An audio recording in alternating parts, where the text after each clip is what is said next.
First off, everyone needs to listen to your podcast. I think you guys are probably my most favorite industry podcast out there because you guys really teach actors how to actually be entrepreneurs, how to actually market themselves. So I also do feel like every actor should think of themselves as a business person. Yeah, it's just nice. It's nice to be moved in, you know.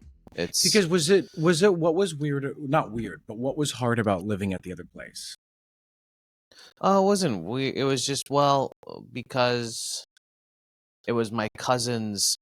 My cousin had an office because she's a lawyer, so she had this like little room that was an office, and it was a couch that I'd have to make into a bed every night, and it was small, and she had like her Peloton in there, and it was great, and like I'm really grateful, but it was it wasn't really my space entirely, so and Could you so like cook and stuff? Like, were you able to use? Yeah, of course. Yeah, I cooked and stuff, but it's just good to living with a partner is just it's nice. It's I forgot how nice it is. It's just What do you it's like about nice.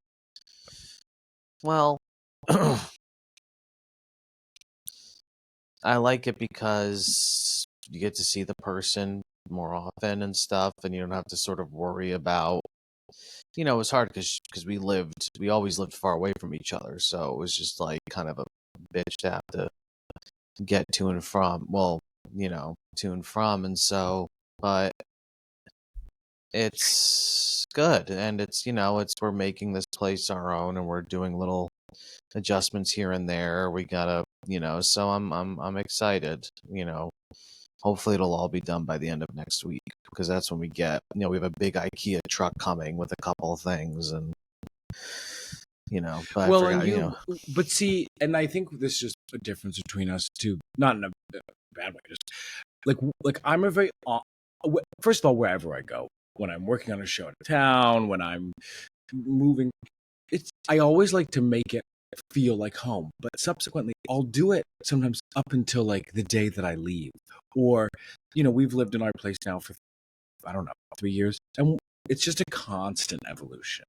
Do you know what I mean? Oh yeah, but I remember you were like, I like to be one and done with it. Yeah, I feel like moving. I mean, of course, like there's little adjustments, but like for instance, like I said, I have nowhere to work right now, so it's like we need a desk. We did need a bed because she is a full, and it's like so we needed a new queen bed, and so you need we just can't do that, and so But you knew that too, because weren't you in the full together before you moved in?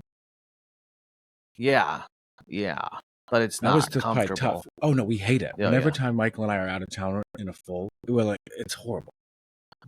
I mean, thankfully, like we balance each other out because she's so tiny and I'm like huge, so it's like it cancels each other out. But and then just like like we didn't really get that, like just like we didn't really get that much. I mean, we needed a dresser. We just needed things. We needed a dresser. We needed like it's like the basics, like we haven't gotten a lot of the most extraneous thing we've gotten is those cork. I love those cork boards from IKEA. That we have some in our well, cork, you mean to pin things on? No, like to hang pots and pans on or whatever. Exactly. Like the little hook thingies, like we have those in our kitchen, and we have them in our like facility closet. I don't know what you call it. It's like where we keep all of our tools and shit. Like we'll hang a bunch of stuff on that. Yeah, they're so good. It's amazing. It's fucking amazing. Have you do you Facebook Marketplace at all? I mean, I do. It's hard, right? Because I don't have a car. So it's like, I mean, I'm getting an air conditioner from Facebook Marketplace, but like, there's just not. If you don't have a car, by the time you have to, so we have to go rent a car. Or you could use our car. Yeah, I mean, like, considering, like, the price point, it's just, like, it's less hassle. Like, because we haven't spent, the most expensive thing we've had to get is the bed. Obviously, the mattress. Like, the new mattress is what's expensive. But, I mean, even that, not like, ridiculous. We got a Nectar Premier No, we listen. We need a new mattress, and it's This is okay. If I were to like in the market, if I had money, I'd get the Helix Midnight Lux. That's is that a good is everybody that the good says is one? We don't know. yeah, that's supposed to be like a great one. But it's like 1,700 right now or something like for a queen. That's You not could bad because see, because we need a new couch and a new bed, and I'm like sort of been like, okay, well, they're each going to cost $5,000. Like that's just like what I assume. well, how big's your bed? Is it a king or a queen? No, it's a queen. Yeah, But if yeah. I didn't know, but if they have like good beds, like The I haven't Helix even is heard of supposed to be great. The Helix is I don't supposed to be know. amazing. I don't know. Anyway, so what are You're we right. talking about today? So this is okay. So today, we're talking about something that, and it'll give a good reason why I was interested in exploring this for myself. Yeah. Because for a Oh yeah. long, I'm sorry. you want to talk about the mattresses some more, bitch? So the Helix versus the Casper. That's what people want to hear. Tell us more. Why don't you read us the description of the Helix? No, ever since I've sort of started. We doing this, but back to the beginning of thinking about this. I've always been like, we are uniquely poised to do well. We, meaning artists, to do well in all the things I think we often say we're not good at. And the reason why I in a macro sense, I feel this, and this episode is called "Why Artists Are Wired for Success." For now, And it's called that. Yes. for now, maybe it'll be called like "Digital Homescape Across the Sea." No, the reason why I've long said that actually had a lot to do with, in a very basic sense, creativity. Meaning, starting any venture ever is creative. And I mean venture like, oh, I'm going to start a garden, or I'm going to put on a cabaret, or I'm going to start selling candles and I'm going to start a whole shop out of it. We all of these things are, they take creativity, obviously, an idea, the germination of an idea, and then the fulfillment of that idea. And so I've long said that, but the reason why I said I wanted to do this episode, partially for myself too, was to also better understand what that actually even means. Like, do I really mean that? And so while it's the hypothesis for the episode, we'll work through it, because obviously there are lots of reasons why artists struggle too, but that is not the primary focus of today, because we spend a lot of time talking about why it's hard and why artists struggle. Yeah, and I think I hear what you're saying to sort of condense it a bit, is that like life is about success is about making things and creating things, and we're going to talk about what success means. And so who's better poised to do that than people who create for a living? Like they create something out of nothing, whether it be a painting or a song or a whatever, So I think that's sort of what you're saying, is that as creators, we're uniquely poised in this moment. Well, yes, and just to say though, because I think that then we're going to get into this. I think subsequently we limit ourselves and go, well, I only make my song. That's what I do. That's not true. When you produce anything, a concert, a short fucking film, in many ways, this is a business venture. Even if you go from raising dollars to production to post to distribute, and these are all considerations that and I it's and so I think, and I actually want to do a whole episode on like rewriting stories, because I think we tell ourselves stories. We like tell ourselves stories about the things we can and cannot do in a lot of ways. Sure. It's like your point about Sylvester Stallone and Arnold Schwarzenegger. They refused to tell themselves stories that they couldn't do things. They simply were like, I can do it, and I will do it. Yeah. And I think this relates to that. And it's interesting, right? Because it just makes you think about, and I just want to say before we move on is now look, I think that remember, there's a whole workforce being threatened of artists who don't make things. They're part of a machine, sort of they're cogs in the wheels of, Exactly. sort of their specialized skill sets of like, well, I'm the grip.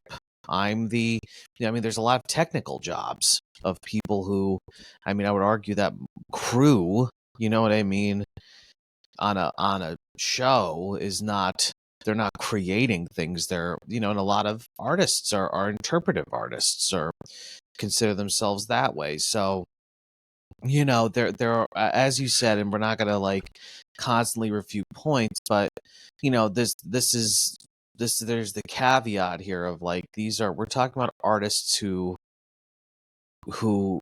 are, who create, their own things a lot of times too. Like when you say that, like, that's what I hear. Yes, I Or think you are right. I think you are right. But let me say this. Let me say this. Again, I will go back to the very basic point I made. And if I may, the reason why I think that's a dangerous thought, the reason why I think that's a dangerous thought is because we know that even 10 years ago, that was not the move to approach a career like that. But I completely agree. And to be a little tough about it, I think we can't let ourselves off the hook. I'm not just you and me, all of ourselves, and go, well, Agreed. And so therefore, partly just to refute what you just said, I don't think it's like, so that's that. We're not just speaking to the people who are natural go-getters. Part of, in my opinion, what we're speaking to are the people who don't see themselves as anything but interpretive or, put me in coach. And I think what we want to talk about today is actually more for those people. Because hear me out. The things we're going to talk about are basic, in my opinion, basic creative assets. Meaning creative, like creative person assets. Whether you are a self-starter personality or not. traits or whatever. No, yeah, I completely heard. And so when we talk about success, what do we define as success? When we say artists can be wired for success, are wired for success, whatever it is. What do we mean by success, I guess? And I'll go first because I think it's, obviously success is in the eye of the beholder, and a successful life looks a lot of different ways. I have a more general sort of statement here, which is, to me, success looks like being able to do the things you set out to do and being proud of what you have accomplished, right? So if success to me looks like I say I want to do something or I want something to happen, and through my skills, artistic skills, or personality skills, or business skills, or life skills, or whatever, I can do those things. That to me is very generally sort of like a definition of success. And I do think that there are some elements of the artist's personality in life that can facilitate that easier. To an artist can be a person who can find a way. That's sort of how I see what success being. But what do you see success as? Because I think you have a more specific definition in this context. Well, I'm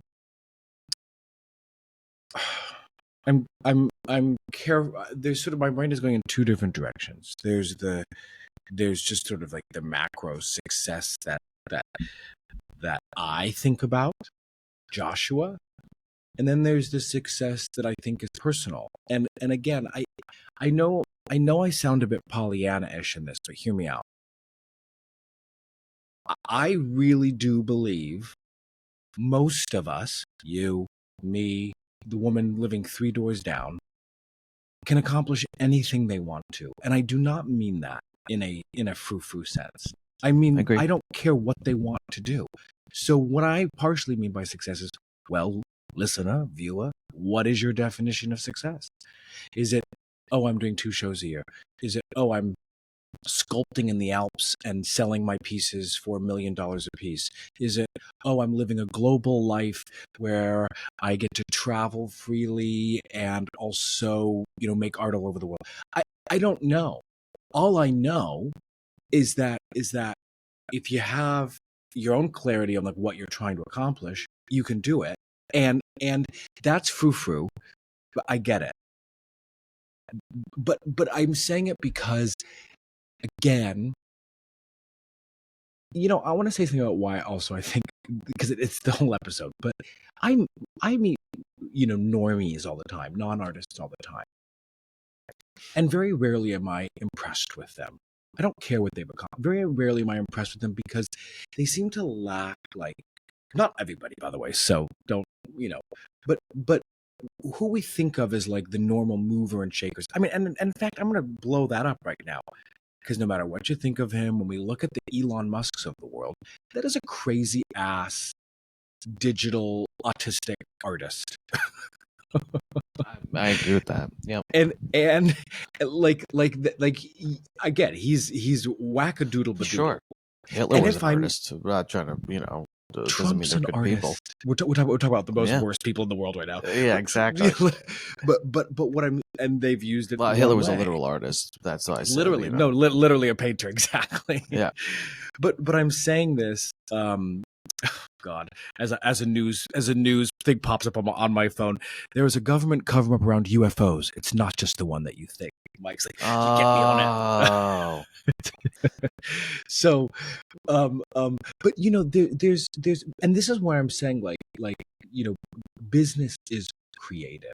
Like it is problem solving. Well, capitalism, especially, because what's capitalism. The premise is, for better or for worse, it's that like you make money by providing maximum value to the consumer, right? And so it's like maximum value. That's such a generalized statement. People make money doing all sorts of things, and so the creative part, and we're gonna I'm jumping ahead, and I don't want to jump ahead too much, but it's like the creative part is figuring out what you're offering, right? That's what, okay, so what gap do I fill? How do I create that? What am I creating to fill a gap and fulfill a need and provide value with the consumer base? Example. Here's why this is such a great example of exactly what I'm kind of also talking about too, which is, yes, but many, I don't even want to say most, many artists go, I don't know, and like just go and like fritz out and go like, I don't even want to do it. Right. Because it's uncomfortable. When in fact, what a great one, and we'll talk about this, but like we've been talking so much about authenticity as well, and sharing just like whatever your journey is, and being an artist, it's your success in some ways is wholly dependent on your ability to just simply be true to yourself. Whether you and I'm lots of people can hide, and in fact, I'm this is very much related, but excuse the tangent. There's a great new documentary out by Mariska Hargitay, SVU, Law and Order. About her mom. Yes, I didn't know her mom was Jane Mansfield, and it's a good documentary. Though there is a bad Italian in there who does not nice things to Miss Mansfield, but Jane Mansfield is like created she was actually a classically trained violinist who was incredibly smart and very deep and emotional. She always wanted to be a real actress, but early on, and I do want you to watch it because I was thinking about this for an episode potentially. She's like,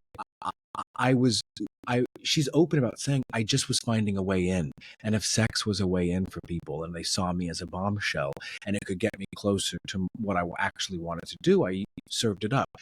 This relates because I actually, in some ways, think her downfall was her pushing against her authenticity.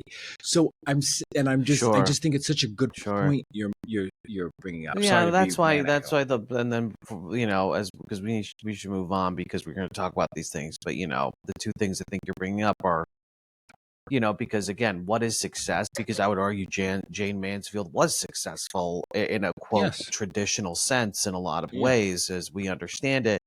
She wasn't successful to herself. You know what I mean? And so I think that again, I would define it as and I doing the things you want to do. And look, I think I can get more hyper specific here and sort of take an angle, which is that I think success in the future, stability, money, whatever it is, being able, to do the things you want to do, I think means a specific lifestyle, or specific sort of infrastructure of working, which is somehow you are an independent worker, uh, free from sort of like you're not an employee, right? You're able to build an audience and build products and basically be your own business. I think that is sort of the future of quote success in a lot of ways. And and even that Jane Mansfield example, I mean, a lot of successful people, they can envision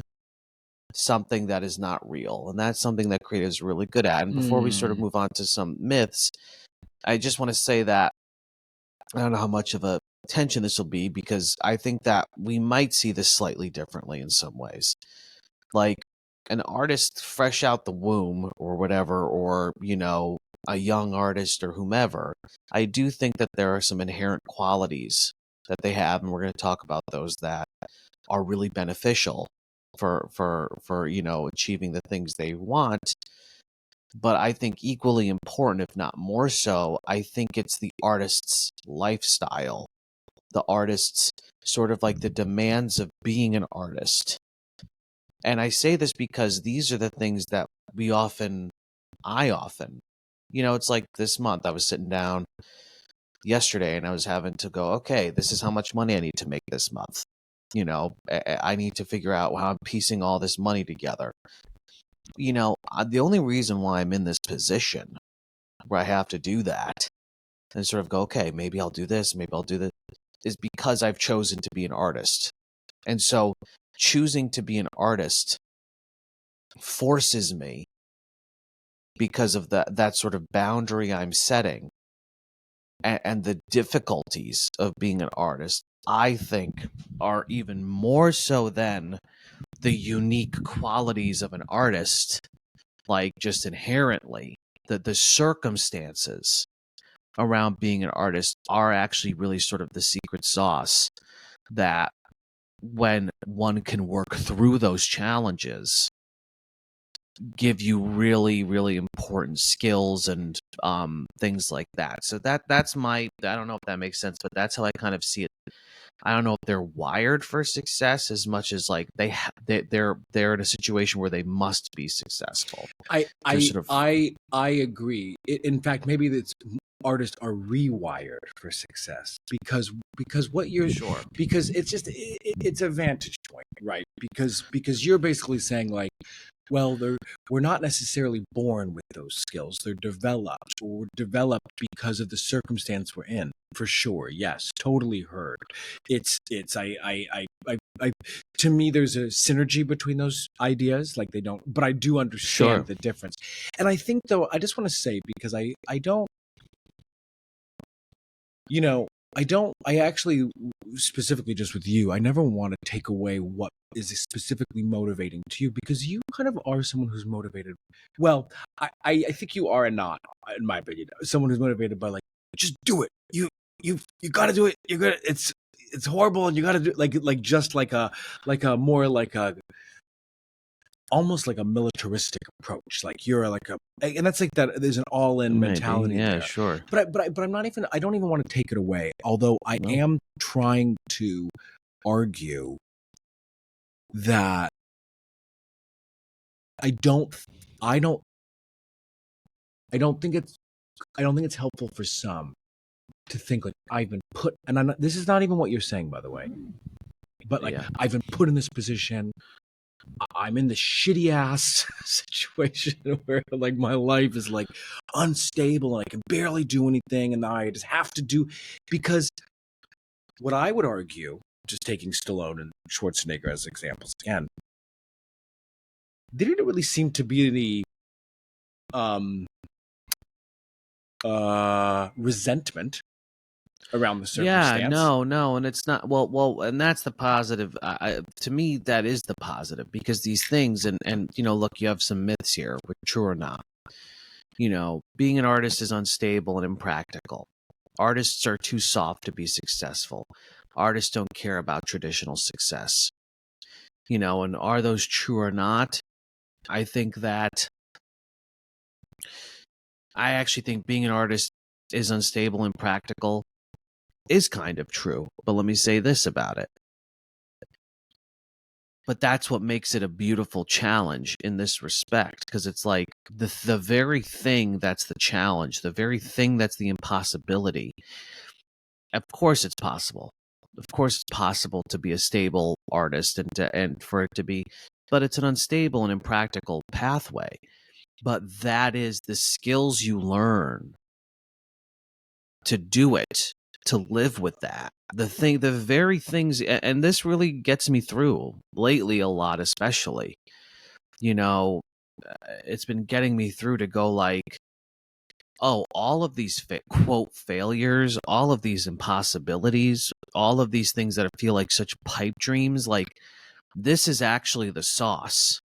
These are actually the challenges I need in my life to get better, as opposed to what's so easy for me and where I can get weak-willed sometimes is when it comes to lack of consistency with so many things, because I don't get that immediate payoff, right? And so when we think about not having enough money, when we think about trying to piece together, I think about you, and I won't get into but all the ways that you make money, all the things you have going on that you've built, in the fact that you refuse, any stable person, quote stable, practical person would just tell you to go get a job. Would just tell you to go work for somebody else. You can go get a fucking job tomorrow.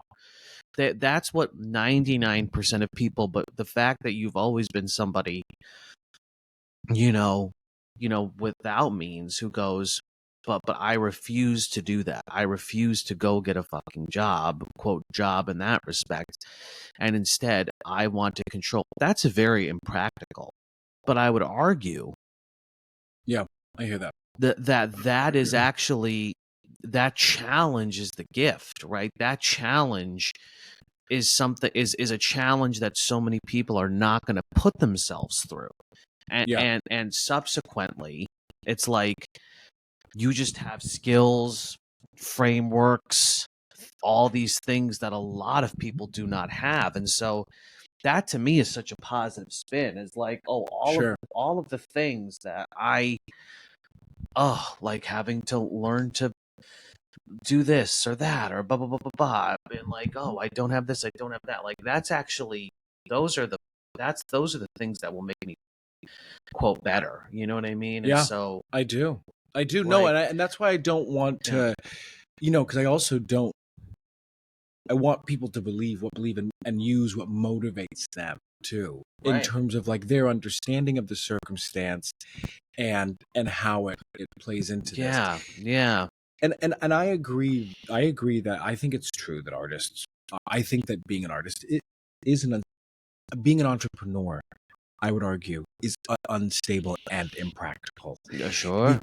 Because there's the same risk. Do I think artists are too soft to be successful? No. Do I think artists don't care about traditional success? No. I Yeah, don't believe I that. don't. I think But that's something that, yeah, a lot of people put, especially the traditional success thing, right? That's something that people put, it's so funny. It's like people put that on me all the time, in a positive way. They'll say like, wow, like, look at you sort of giving up on all these other things so that you can pursue your dream. I still want a lot of traditional things. And where it is somewhat true, I will say, is I don't think artists care about traditional success as much as others, as much as most people. Because, listen, at the end of the day, they're right in the sense of course, I would like to make money. Of course, I would like to have a house. Of course, I would like to have stability, all these things. But most people who are still in the game are not willing to sacrifice the thing Well, that they really want to do for those. Hey, you guys, Mike here. I know, jump scare. That was a segment from our latest episode of Creative Risk. And this episode, the full episode, exclusively lives on our Patreon. So if you enjoyed what you've heard so far and you want to dive deeper, consider joining the Patreon community of Creative Risk. We offer 3 membership tiers starting at just $5. As a member, you'll get access to ad-free episodes, weekly motivational content, bonus full-length episodes, and much more, including a book club. Come on. But it's more than just content. Really, you'll be a part of a community that's dedicated to accountability and support, helping you stay motivated and inspired. So just head over to our Patreon, Creative Risk Podcast, patreon.com/Creative Risk Podcast. It's in the episode description as well. And sign up today, you guys. Hope to see you in our community.